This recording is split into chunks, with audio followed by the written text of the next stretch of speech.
Gracias, presidente. Mil gracias, porque lo mejor que puede pasar es que tengamos en este momento una intervención así, a continuación, porque hay muchas cosas que concuerdan cuando son preocupaciones de las mujeres. Quiero recordarles que hace unos días atrás en mi intervención, claro, tuve que decir algunos temas como por ejemplo la larga espera que muchas veces tienen las familias de aquellas mujeres víctimas de femicidio en distintas instituciones que forman parte del sistema de justicia a la hora de esperar una respuesta. Y lamentablemente la Asamblea Nacional cayó en exactamente el mismo error. Las hicimos esperar, le hicimos esperar al padre de la subteniente Ati, el padre se fue, él estuvo aquí presente para poder hacer su intervención cuando justamente íbamos a debatir sobre la conformación de una comisión ocasional multipartidista para que pueda hacer el seguimiento del caso, entre otras cosas, del nivel de respuesta que tienen las instituciones del sistema integral de prevención y erradicación de la violencia contra las mujeres en casos como este, que tanto alertan al país, pero parece que no lo hacen lo suficiente porque hasta el día de hoy nos encontramos con versiones distintas, denuncias del propio padre diciendo que no es real que haya sido atendido a cabalidad el caso, en este caso, por ejemplo, por parte del Ministerio de la Mujer, que a ratos hay mucho silencio, un espíritu de cuerpo que no logra destruirse a la hora de atender con justicia, verdad y reparación un crimen atroz, un femicidio atroz, acompañado además de signos de violencia sexual y maltrato. Eso debería a todos tenernos alertas, sumamente preocupados. Entiendo, y nuevamente lo digo, parece que sí, hay temas coyunturales, electorales y políticos que muchas veces nos tienen a las distintas instituciones y funciones del Estado mucho más preocupados y preocupadas, pero este tema no es menor. Y mientras no se atienda a cabalidad, el silencio no es una opción. Pero fíjense ustedes, tenemos en principio un informe de evaluación de la Ley de Prevención y Erradicación de la Violencia. Como eso no es suficiente, como esas conclusiones y como esas recomendaciones que recaen en las distintas instituciones y autoridades competentes, como eso no es suficiente, luego tenemos que hacer una evaluación o un seguimiento de si esas recomendaciones y conclusiones se han cumplido o no y en qué porcentaje, porque sí, por qué no, que es el informe de evaluación que ahora estamos analizando, que estamos debatiendo, y resulta que nuevamente nos encontramos con algunas recomendaciones, con algunas observaciones, con algunos llamados de atención que, por ejemplo, tienen que ver en la falta de recursos suficientes para que todo el sistema pueda ser operativo, que tiene que ver en la necesidad de seguir insistiendo en capacitación oportuna y acorde a los servidores de justicia, aquellas personas especializadas, jueces, fiscales, en temas de violencia sexual, de violencia de género.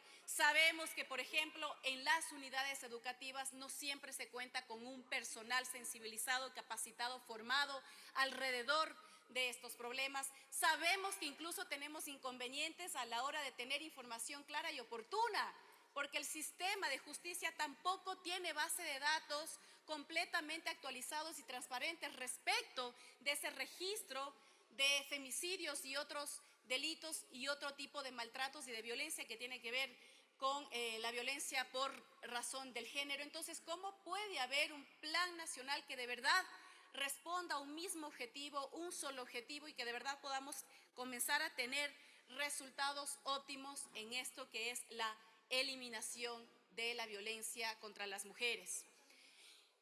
El día de ayer recibí una llamada por parte de una mamá de una mujer que fue víctima de femicidio, un nuevo caso que se suma a los tantos casos que tenemos en los despachos de las compañeras que conformamos el Grupo Parlamentario por los Derechos de las Mujeres, un caso que no se resuelve, un caso que no tiene respuestas.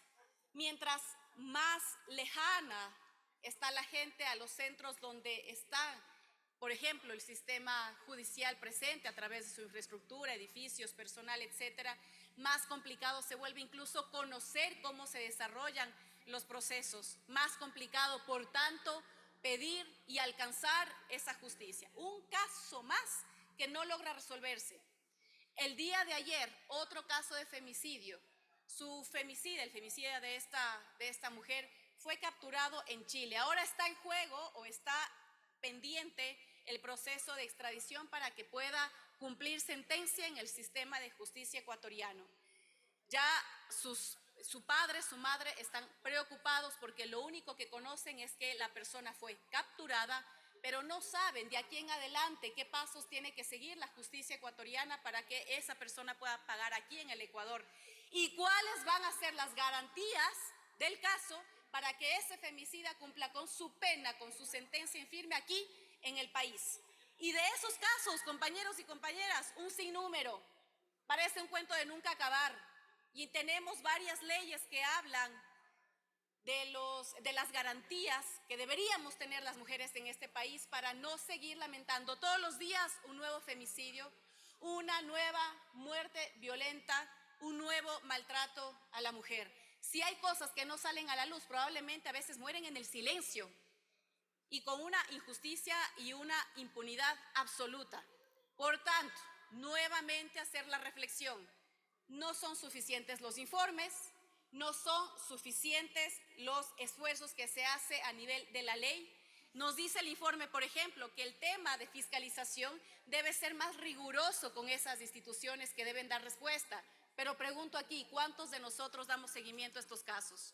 ¿Cuán importante es la vida de las mujeres para que forme parte de las agendas de fiscalización que tenemos nosotros como legisladores? ¿Cuántos de nosotros lo hacemos? ¿Cuántos estamos detrás de que las autoridades y las instituciones que tienen que ver con darle justicia a las mujeres en este país lo estamos haciendo? ¿Cuántos de nosotros damos seguimiento a estos casos? He ahí la importancia, compañeros y compañeras, que tiene, por ejemplo, el Grupo Parlamentario por los Derechos de las Mujeres, las acciones que hacemos no únicamente en este sentido, sino incluso en capacitación y sensibilización constante. Esto es algo que debe primar en nuestras agendas de trabajo y siento que no necesariamente lo estamos haciendo. Así que nuevamente un llamado y ejemplo de aquello es que todavía las compañeras que deben formar parte de la comisión ocasional no han sido notificadas para que puedan autoconvocarse. Compañeros y compañeras de la Asamblea Nacional, autoridades de la misma, ¿hasta cuándo debemos esperar para la conformación de esta comisión que debe dar seguimiento a los protocolos, respuestas, trabajo que debe cumplir las autoridades y las instituciones que tienen competencia en esto? ¿Hasta cuándo? Sí, no me voy a cansar de decirlo. Parece que los temas de las mujeres pueden esperar horas, días, meses y años.